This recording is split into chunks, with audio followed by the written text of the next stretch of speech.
Baru-baru ni semenjak ni ada berlaku beberapa kes lah aku tengok kan. Ada yang bergaduh, pelukis otai bergaduh dengan pelukis junior bergaduh dengan pelukis otai, hanya pasal teknik saja. So benda tu aku rasa kelakar lah. Rasa macam benda tu sangat kebudak-budakan. Aku tahu bila aku buat topik macam ni, benda ni sangat sensitif dan nanti akan ada ramai yang akan kecam aku. Tak percaya nanti korang boleh tengok dekat komen bawah ni, masih ada orang yang kecam aku. Tapi niat aku ialah aku nak sebarkan kebaikan. Aku bukan nak sebarkan kebencian. Bukan nak cakap pelukis otai ni betul, ataupun pelukis muda salah ke, pelukis otai salah, pelukis muda betul ke, bukan. Tapi aku nak sebarkan kebaikan, iaitu seni ni dia bebas tau.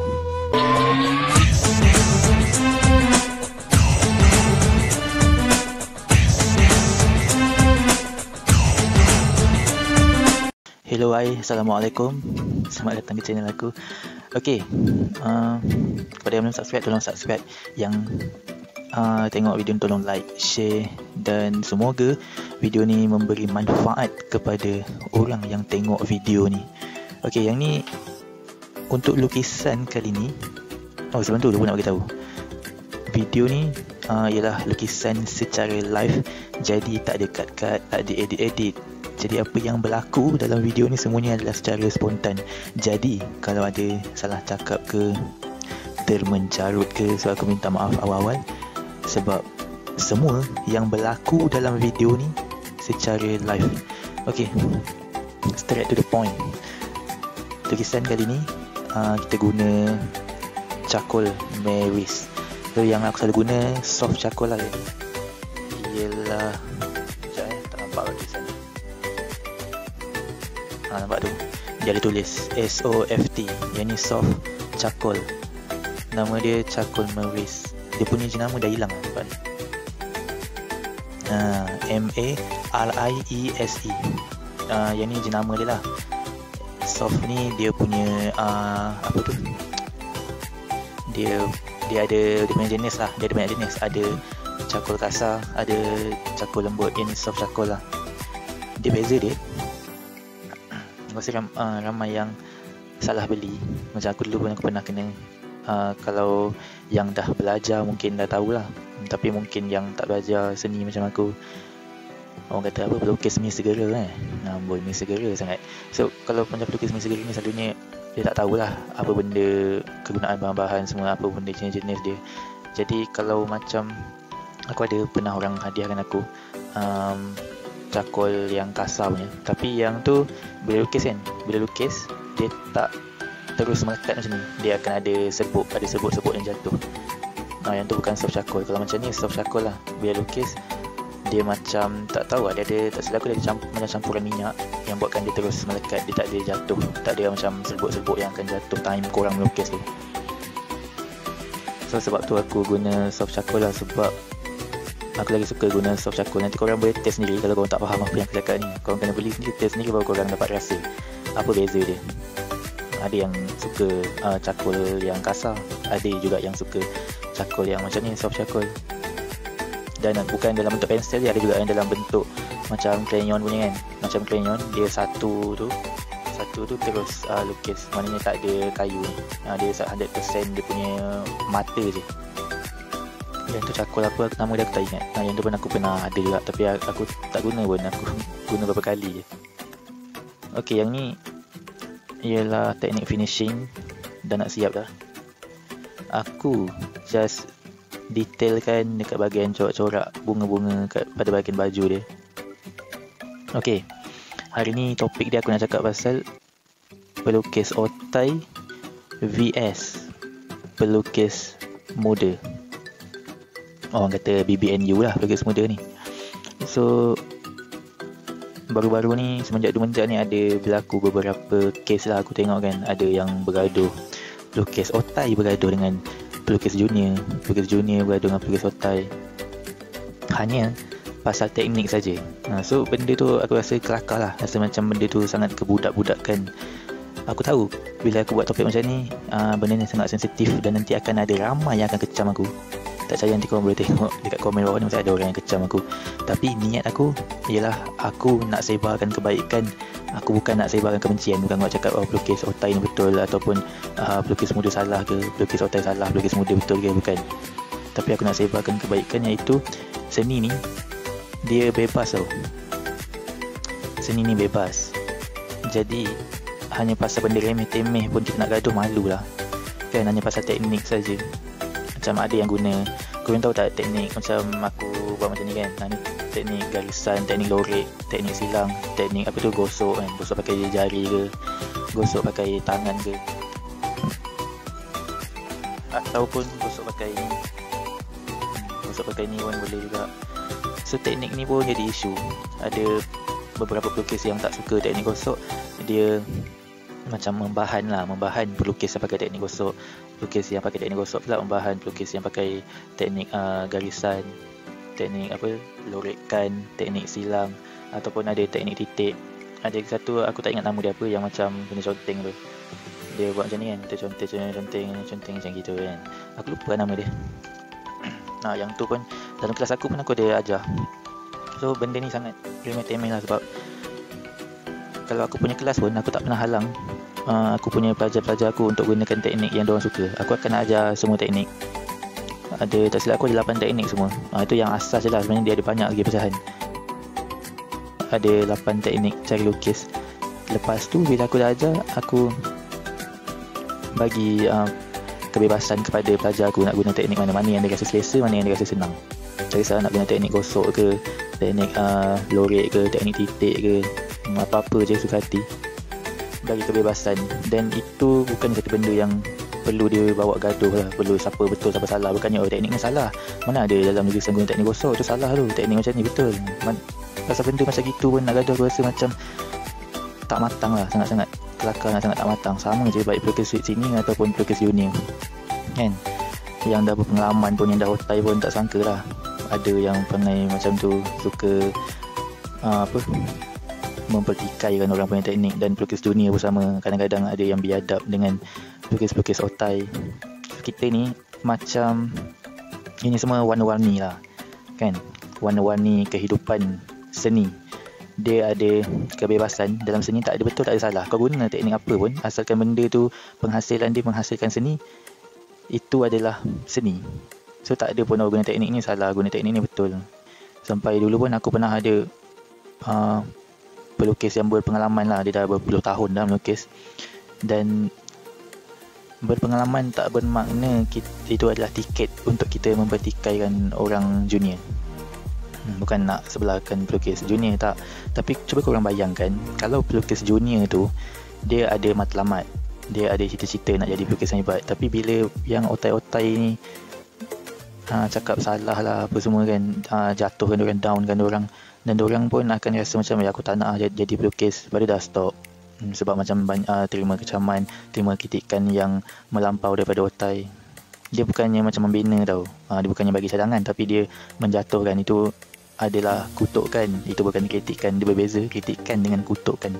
Condemn dengan komen tu berbeza, bukan satu benda yang sama. Ini banyak orang silap kan. Aku pernah dulu dia cakap, kau ni peniru bukan pelukis. Maknanya tak kreatif lah.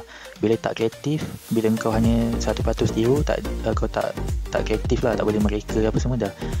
Dia cakap macam tak layak digelar sebagai pelukis, cuma layak digelar sebagai peniru je. So benda tu aku rasa tak patut lah, sebab kita sepatutnya sesama pelukis ni memberi semangat antara satu sama lain dan mendidik, mengajar antara satu sama lain. Bukannya nak hapuskan pelukis lain. Kita tengok ada pelukis lain, kita nak hapuskan. Kita nak kita je yang betul, nak kita je yang jadi pelukis. Mana boleh macam tu kan, tak baik lah orang kata. Sepatutnya kita turunkan ilmu, kita bagi tahu dia kalau caranya salah, cara apa yang betul lah, macam tu. Dan jangan condemn orang punya cara lah, sebab lukisan ni dia bebas. Dia bukan terikat dengan lukisan ni, dia bukan terikat hanya dengan satu teknik saja. Ibarat macam penyanyi, kalau korang tengok kan, ada lagu balada, ada lagu irama Malaysia, ada lagu rock, ada lagu pop. So benda tu warna-warni, pelbagai. Tak ada pun cakap kalau kau jadi penyanyi, kau nyanyi lagu balada, kau salah, kau tak layak digelar sebagai penyanyi. Kalau kau nyanyi lagu pop, baru kau layak digelar sebagai penyanyi. Mana ada macam tu kan. Dan setiap melodi irama tu kan berbeza. Macam balada, dia punya lenggok dia berbeza. Kalau macam etnik Malaysia, dia punya lenggok dia lagi berbeza. Nak nyanyi lagu dangdut pun dia punya cara menyanyi dia, teknik dia berbeza. Kan teknik dia berbeza-beza. Macam tu lah juga dengan melukis. Mana boleh teknik sama je. Bila ada banyak teknik kan, pelukis ni guna teknik lain, pelukis tu guna teknik lain, barulah benda tu warna-warni, barulah best bila customer nak beli. Macam customer nak beli pun banyak pilihan. Oh, banyak pilihan lah, ada pilihan macam ni, ada pilihan macam tu. Kalau dah semua satu pilihan je, semua pelukis guna sama teknik je, satu pilihan je yang diorang ada, so buat apa diorang nak beli dekat pelukis lain kalau semua pelukis guna teknik yang sama? So tak ada rambang mata tau diorang nak pilih, tak ada kepelbagaian, dah semua guna teknik yang sama je. Dah tu teknik yang tu je dia kata betul, dah semua guna teknik yang sama. Boring lah. Nanti industri seni ni jadi hamba, tak ada warna-warni. Cuba kita tengok, aku bagi korang pandangan aku bagi contoh, korang tengok mana-mana channel dekat YouTube ni, channel seni lukis yang lukis potret, yang guna yang dia punya view dia berjuta-juta, million lah kan, view dia berpuluh juta, beratus juta. Cuba korang tengok dia guna teknik apa. Dia guna teknik tekap weh. Aku rasa itu kalau pelukis otai yang dulu cakap aku bukan pelukis tu, kalau dia jumpa orang yang lukis tekap tu, lagilah dia kata apa ni, lagi dia kata kau ni bukannya pelukis, kau ni penekap. Aku rasa agaknya macam tu dia cakap. Padahal korang tengoklah, dia lukis tekap pun dia punya lukisan paling tinggi dalam YouTube kot.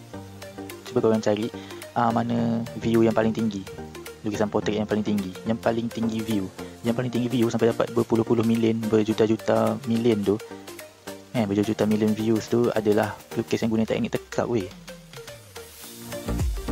Yang tu kalau aku rasa pelukis otai yang suka condemn ni jumpa, lagilah kau dia cakap bukan pelukis lah apalah. Tapi korang tengok sambutan, sampai views dia million kot. So aku nak cakap kat sini, kalau dekat Eropah kan, dekat negara luar, diorang sangat terbuka tau. Lantaklah kau nak guna tekap ke, kau nak guna grade ke, kau nak guna freehand ke, tak ada pun istilah freehand ni pelukis. Kalau tekap ke, kalau guna grade ke, yang tu bukan pelukis, yang tu dia peniru. Tak ada pun istilah macam tu. So faham tak benda ni? Benda ni dia bebas, asalkan kita lukis jadi dia punya apa ni, shading apa semua. Sebab kalau diorang tekap kali pun kan, aku tengok macam yang lukis-lukis dekat YouTube ni kan, yang views paling tinggi tu, selalunya diorang bukan orang Malaysia lah. Kalau views million-million tu selalunya banyak orang Eropah, orang pelukis daripada Brazil. Diorang lukis memanglah diorang tekap, tapi nak buat shading ni semua diorang tak tekap tau. Shading ni mana boleh tekap? Benda ni yang macam ni kan, ada bahagian gelap, bahagian cerah, yang ni tak boleh tekap. Tekap tu hanya garisan saja, ni je, garisan tepi ni, dia punya rangka tepi-tepi, garisan mulut, cuma garisan saja yang tekap tu. So bukan 100% tekap. Memang lukis memang tak boleh 100% tekap pun, sebab kau kena buat dia punya shading juga, dia punya tone, mana bahagian gelap, mana bahagian cerah. Benda tu tak boleh nak tekap. Sama juga guna grade. So kelakar lah kalau guna teknik grade, guna teknik tekap, kena bahan kata tak layak jadi pelukis lah, pelukis bodoh lah, apalah. Yang junior pun sama juga, ada yang melenting lah kan, kurang ajar dengan pelukis senior. So kita kena saling hormat menghormati lah, hormati teknik masing-masing, jangan nak condemn orang punya lukisan. Nak bagi pendapat boleh kan, bagi pendapat, nak komen bukan tak boleh, tapi janganlah kita rasa teknik aku je betul, teknik orang lain salah. Faham tak benda tu? So benda ni dia kepelbagaian. Kalau kita dengan sesama pelukis pun yang sama punca pencarian, kita nak bergaduh sama sendiri, malulah. Orang lain boleh duduk satu meja kan, boleh berkongsi pendapat, tapi kita pula nak bergaduh hanya sebabkan guna teknik yang tak sama macam teknik yang kita guna. So benda tu kelakar lah. Sepatutnya kita kena terbuka, terima semua yang jadi. Sebab sekarang ni dunia moden, aku tahu kebanyakan pelukis otai dia tak boleh terima dengan dunia moden sekarang, cara lukis moden sekarang. Tapi sebenarnya kalau tengok orang Eropah, dia punya teknik dia lagilah teruk, maknanya lagilah banyak kebebasan selain daripada teknik freehand, teknik tekap ataupun teknik lukis pakai grade. Diorang punya lagi pelbagai. Tapi tengok dia punya sambutan, tak ada pun orang kutuk-kutuk ke. Orang tahu dia lukis tu, sebelum lukis dia tekap dulu. Tapi tak ada pun aku baca komen yang menghina lukisan dia ke apa, semua puji je. Sebab dia punya lukisan dia real, sebab dia punya lukisan dia shading dia cantik. Tapi orang kita pula nampak teknik tu lain daripada teknik yang dia buat je. Oh, teknik tu tak betul. So benda ni sepatutnya tak boleh berlaku lah antara pelukis-pelukis senior dan juga pelukis-pelukis junior. Kita kena saling membantu dan kongsi ilmu. Bukannya hanya tahu nak condemn, hanya tahu nak tunjukkan yang diri kita betul dan orang lain salah. Sama aja pelukis junior ke pelukis senior ke. Aku bukan nak sebelah mana pihak, yang pelukis yang dah lama, pelukis senior pun jangan rasa tercabar dengan kehadiran pelukis-pelukis junior. Macam aku ajar orang melukis kan, sepatutnya kita rasa happy lah ada orang yang minat sama dengan kita, ada orang nak belajar dengan kita. Sepatutnya kita rasa happy, turunkan ilmu dekat dia. Bukannya kita pula nak condemn dia dan nak rasa diri kita hebat. Aku ni dah ada pengalaman 20 tahun, aku ni lagi hebat daripada engkau. Kau tu tak layak jadi pelukis. Kalau lukisan kau macam ni, yang mana boleh macam tu Kita ni nak lahirkan pelapis tau, bukan nak lahirkan musuh. Cuba korang fikir, kita nak lahirkan pelapis ke nak lahirkan musuh? Ini korang ni seolah-olah macam nak lahirkan musuh, nak orang bermusuh dengan kau. Korang tak kacau kita jangan kacau orang, tu je. Saling support each other. Boleh English each other. Lain macam aku sekarang ni. Hormat menghormati lah, tu je aku nak cakap. Sama je dua-dua, pelukis junior ke, senior ke, otai ke. Jangan sebarkan kebencian lah. Sebelum nak buat apa-apa kita fikir, kita buat ni benda yang menyebarkan kebencian orang ke benda yang menyebarkan kebaikan. Baik kita sebar ilmu daripada kita sebar kebencian. Itu je. So siapa yang nak buat kelas dengan aku, boleh DM. Ada banyak link yang aku share kat bawah ni. Itu semua link media sosial aku, boleh klik je. Kalau nak buat kelas RM20 je kelas 1 jam. Gila weh. Daripada zero sampai tahap profesional aku akan ajar korang. Dan daripada umur 6 tahun sampailah warga emas, semua aku ajar. Tak ada peringkat umur yang aku tak ajar pun. Semua boleh join. So terima kasih tengok video ni sampai habis. Assalamualaikum. Bye bye.